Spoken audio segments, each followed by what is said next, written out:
నలుగురితో కాసేపు. ఈరోజు మనం మన ధర్మం గురించి, సనాతన ధర్మం గురించి, పెద్దలు ఇచ్చిన సంస్కారం గురించి మాట్లాడుకుందాం.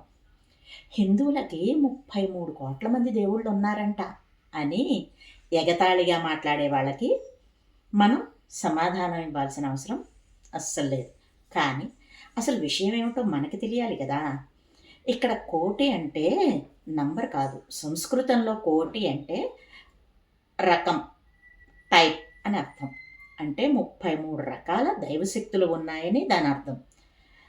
అవేంటంటే 12 మంది ఆదిత్యులు, 11 మంది రుద్రులు, 8 మంది వసువులు, 2 అశ్విని దేవతలు.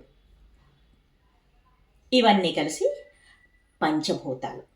ప్రకృతిలో ఉన్నటువంటి శక్తులకి ప్రతీకలు. మనం గాలిని, నీటిని, అగ్నిని, ఇంకా భూమిని, సూర్యుడిని దేవతారూపాలుగా కొలుస్తాం. ఎందుకంటే ఈ పంచభూతాలు మన జీవనానికి ఆధారం కాబట్టి. నిజం చెప్పాలంటే ప్రకృతిని కాపాడటానికి మన పూర్వులు వాటికి దైవత్వాన్ని ఆపాదించారు. వాటిని చెడగొడితే మనము చెడిపోతాం అని సంస్కారాన్ని ధర్మబద్ధంగా మన మనస్సుల్లోకి చూపించారు.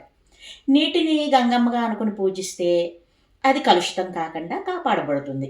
మరి చెట్లను దేవతలుగా భావిస్తే వాటిని నరికే ముందు ఒక 2 సార్లు ఆలోచిస్తారు. అగ్నిని దేవునిగా భావించడం వల్ల దాన్ని గౌరవంగా ఉపయోగించుకుంటాం. మన హిందూ ధర్మంలో ప్రతి జీవికి కూడా విలువ ఉంటుంది. ఆవు నుండి చీమ వరకు, నది నుండి కొండ వరకు అన్ని అన్ని దైవ స్వరూపాలే అని నమ్ముతాం. ఇది మూఢనమ్మకం కాదు.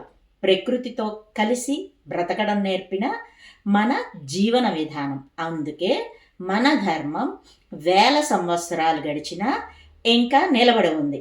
ఎందుకంటే ఇది మతం కాదు, సైన్స్, ప్రకృతి, ఆధ్యాత్మికత అన్నీ కలిసినటువంటి జీవన విధానం మనది. ఒప్పుకుంటారా? నచ్చితే లైక్ చేయండి, షేర్ చేయండి. By bye friends.